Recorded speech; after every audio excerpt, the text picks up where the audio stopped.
महाभारत के प्रेमियों, मैं राम सागर शास्त्री आप लोगों के समक्ष रखने जा रहा हूं भीष्म और परशुराम का युद्ध।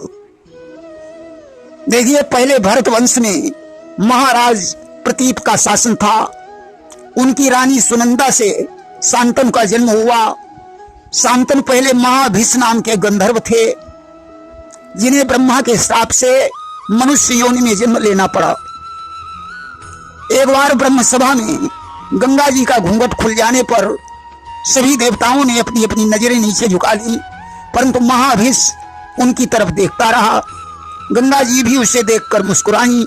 अस्तु इस मानवीय व्यवहार से गंगा जी को ब्रह्मा जी के श्राप के कारण शांतनु से विवाह करना पड़ा। उधर अष्ट वसुओं ने वशिष्ठ ऋषि की नंदिनी गाय चुराई, तो वशिष्ठ जी ने उन्हें जन्म मरण का दुख भोगने का श्राप दे दिया। देव नामक वसु ने गाय को अपने हाथों से खोला था, इसलिए वशिष्ठ जी ने कहा कि इसका उद्धार सहज में नहीं हो पाएगा। यह वीर बाल ब्रह्मचारी बनकर भीष्म पितामह के नाम से प्रसिद्ध होगा। देवताओं के आग्रह पर गंगा जी ने वसुओं के उद्धार का बेड़ा उठाया और शांतनु से विवाह किया। शांतनु का पहला विवाह रानी अमोघा के साथ हुआ था, जिसे कुछ लोग अधमा नाम से जानते हैं। उसने गंगा जी में कूदकर अपना प्राणांत कर दिया। और शांतनु का दूसरा विवाह एक शर्त पर गंगा जी के साथ हुआ कि मेरे जी में जो आएगा मैं वही करूंगी। जिस दिन आप मुझे रोकेंगे उस दिन मैं राजमहल छोड़कर यहां से चली जाऊंगी। विवाह होने के पश्चात 7 वसुओं ने उनके गर्भ से जन्म लिया। उन्होंने उन्हें गंगा की धारा में प्रवाहित कर दिया। 8वें वसु के जन्म होने पर शांतनु ने गंगा जी का हाथ पकड़ लिया कि अब मैं और अनर्थ नहीं होने दूंगा। उस समय गंगा जी ने उन्हें साक्षात दर्शन दिए और वसुओं के उद्धार का कारण बताया। उस बच्चे को देवलोक में ले गई। देवताओं को जाकर पुत्र के दर्शन करवाए और कहा इसे अजय होने का वरदान दीजिए। आज सभी देवताओं ने मिलकर उस पुत्र को वरदान दिया कि जब लगी अस्त्र राही कर माही और 3 लोक को जीत ही नाही। जब तक इसके हाथ में अस्त्र रहेगा तब तक तीनों लोकों में इसे कोई नहीं जीत पाएगा। आज वरदान दिलाकर गंगा जी ने वह पुत्र शांतनु को दे दिया। पुत्र को एक कंकण प्रदान करके आशीर्वाद दिया। गंगा जी अंतर्ध्यान हो गई। शांतनु ने उस पुत्र का नाम देवव्रत रखा। धीरे धीरे बच्चा 5 वर्ष का हो गया। शांतनु ने शिक्षा दीक्षा के लिए उसे परशुराम के आश्रम पर भेज दिया। परशुराम जी ने उसे शस्त्र शास्त्र और राजनीति की शिक्षा प्रदान की। अपने समान धनुर्धारी बनाया कि भृगुपति बहुत दया तब कीन्हा और आप समान धनुर्धर कीन्हा। इसके बाद राजा शांतनु ने केवट की कन्या सत्यवती से विवाह करने का निश्चय किया, जिसके विवाह से पूर्व ही पराशर ऋषि के संसर्ग द्वारा व्यास जी का जन्म हो चुका था। सत्यवती का पहला नाम मत्स्योदरी था। पराशर के संसर्ग से इसका दूसरा नाम योजनगंधा पड़ा और जब शांतनु ने इससे विवाह किया तो इसका नाम सत्यवती हो गया। शांतनु ने जब विवाह की चर्चा केवट से की तो उसने एक शर्त रखी कि मेरी बेटी का पुत्र ही राज्य का अधिकारी होगा। अब शांतनु भला भीष्म के विरुद्ध ऐसा कैसे कर सकते थे। उस समय पिताजी को उदास देखकर भीष्म ने कहा, पिताजी मुझे केवट के पास ले चलो। वहां पहुंचकर भीष्म ने प्रतिज्ञा धारण की कि तहा देवव्रत यह प्रणधारा और आजीवन हम रही कुमारा। मैं आजीवन अपना विवाह नहीं करूंगा। आज सत्यवती के साथ शांतनु का विवाह हो गया। कालांतर में सत्यवती से चित्रांगद और विचित्रवीर नाम के 2 पुत्र पैदा हुए। राजा शांतनु ने चित्रांगद को राज्य समर्पित कर दिया।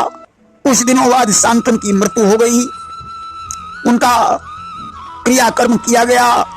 भीष्म पितामह को अपने भाइयों के विवाह की चिंता थी।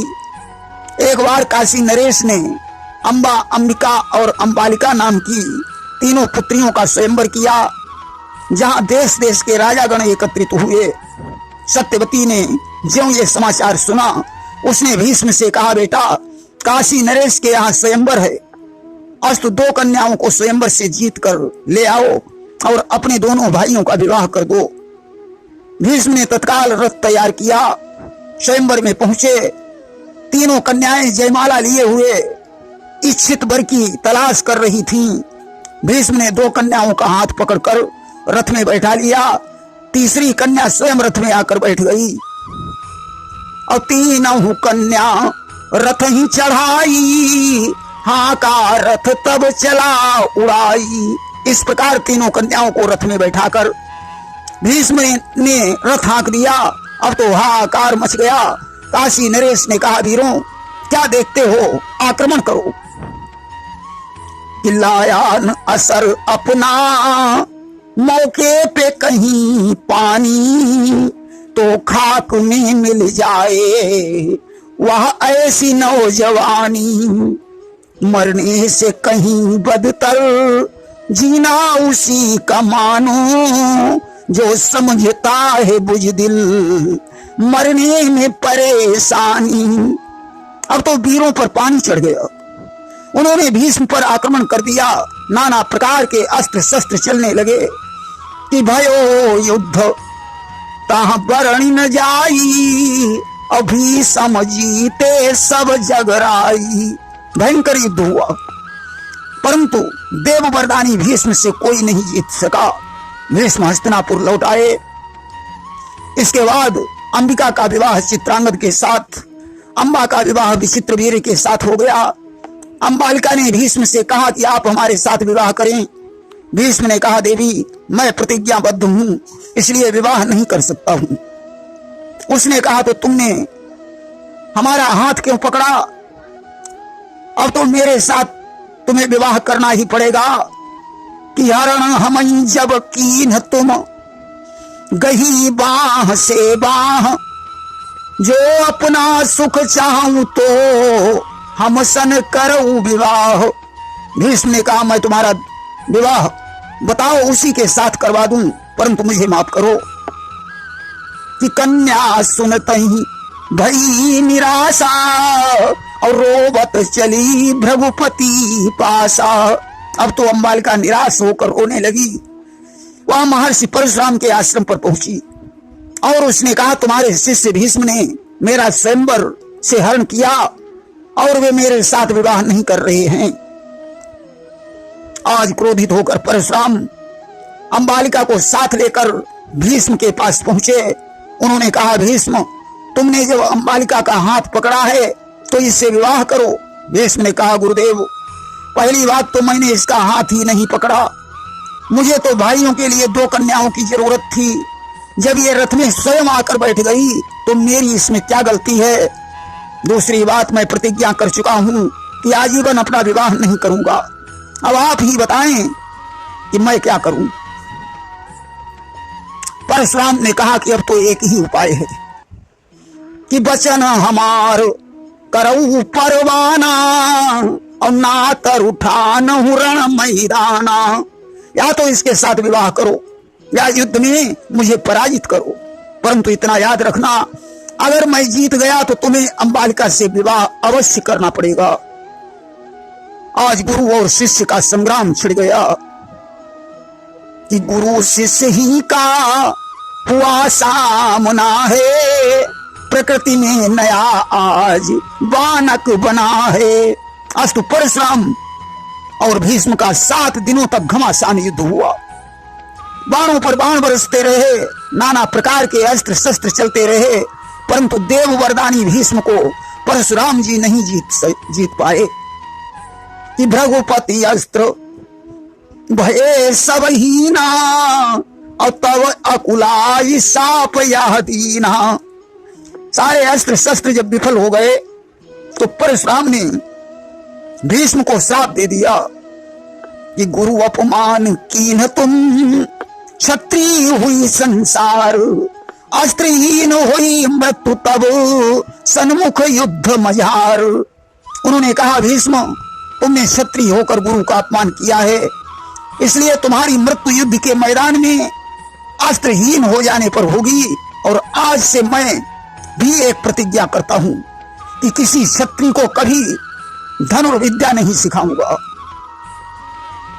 कि इसलिए छोड़कर तुझे भीष्म अपना ही दिल समझाऊंगा। क्षत्रिय कुमार को कभी नहीं अब धनुर्वेद सिखलाऊंगा। उन्होंने अंबालिका से कहा, बेटी अब मैं तेरी सहायता नहीं कर सकता हूं। अंबालिका विचार करने लगी कि जब मुझ पर विधाता ही नाराज है तब तो ऐसी जिंदगी से मर जाना ही बेहतर है। आज उसने चिता बनाकर तैयार की, आंखों से अश्रुधारा प्रवाहित हो रही थी। भीष्म की तरफ देखा और कहने लगी, याद रख भीष्म, युद्ध भूमि में तेरी मृत्यु का कारण मैं ही बनूंगी। भीष्म ने अपना सिर नीचे झुका लिया। अंबालिका माता ज्वाला की प्रार्थना करने लगी कि ओ पतित पावनी मां ज्वाले, जल उठ किस्मत को चेता दे, अपनी फरियाद सुनाने को उस न्याय सभा में पहुंचा दे। आज सीता में स्वयं आग लग गई, अंबालिका ज्वाला में जल गई। इसके बाद उसने राजा द्रुपद के यहाँ शिखंडी के रूप में अवतार लिया। यही प्रकार ते कन्या तजी पावक में प्राण, सोई जननी द्रुपदेश घर जाहि शिखंडी नाम। भीष्म जब शिखंडी को देख लेते थे तो उन्हें अंबालिका की याद आ जाती थी। अस्तु भीष्म को मारने के लिए अर्जुन ने शिखंडी को अस्त्र बनाया, जिसे देखकर भीष्म पितामह ने अपना धनुष रख दिया था और अर्जुन ने भीष्म को सरसैया पर सुला दिया था। प्रेम से बोलिए वृंदावन बिहारी लाल की जय।